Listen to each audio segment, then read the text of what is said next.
আসসালামু আলাইকুম, কেমন আছো তোমরা? আমি আলহামদুলিল্লাহ ভালো আছি। আমি একটা এই যে কি মাছ বলো তো, ইলিশ মাছ দিয়ে কি মারো? ইলিশ মাছ দিয়ে তেল পাতা দিয়ে। আর এই যে পাতা, এটা কি পাতা? কচু পাতা তো অনেক সুন্দর। এটার ভিতরে একটা আপনারা একটা কচু পাতা এনে বাজার থেকে, তারপর এটা ধুয়ে বাসায় এসে ধুয়ে তারপর এটার ভিতরে মাছ রাখবেন। তারপর এইভাবে করে ভাজ করবেন। তারপর আপনারা এইভাবে করে ভাইজা রাখবেন, আর ভাইজা বা ফ্রিজে রাখা দিবেন। পর আপনারা আবার ভিজা এই যে মাখায় লাগছে আম্মু। আর এটা হলো একটা প্লেটের ভিতরে আমি রাখবো। আর এটা কি আম্মু? কচুরুটি। এটা অনেক অনেক পছন্দ আমার সরষা ইলিশ অনেক পছন্দ। এই যে পাতা এখন এটার ভিতরে দিয়ে দিব। সুন্দর করে দেখো,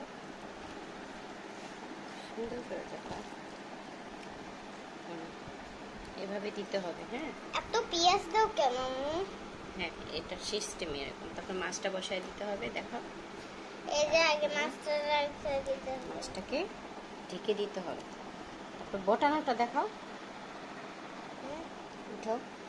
এই দেখো, এইভাবে প্রথমে দিতে হবে। তারপর এই পাশ থেকে দেখো, এই যে এভাবে দিতে হবে। তারপরে এটাকে লম্বা করে এইভাবে দিয়ে এভাবে বটে এই দেখো, এই যে প্লেটে রাখলাম।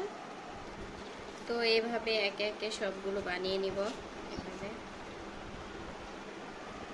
দুইটা হইলো, আরেকটা আছে।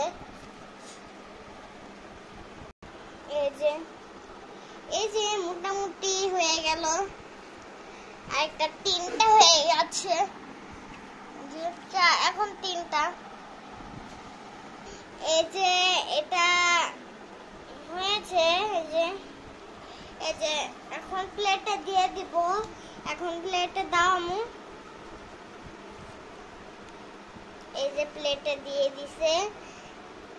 তো তেল দিয়ে নেব ওই মাছটা ভাজার জন্য।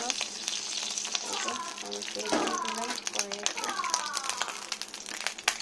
তো আমি এখন এটাকে দিয়ে দিলাম। এই যে অল্প তেল দিতে হবে, অল্প তেল এটাকে ভেজে দিতে হবে। কিছুক্ষণ আগে তো আমার মেয়ে ভয় দিয়েছিল, যার বলাচ্ছি। তো এভাবেই ভেজে নেবো সবগুলো। এভাবে ভেজে নিলে হয়ে যাবে। আস্তে আস্তে 2-3 দিন ভাজলে বেশি ভালো হবে। তো আমার ভিডিওটি ভালো লাগলে অবশ্যই লাইক করুন, শেয়ার করুন। আল্লাহ হাফেজ।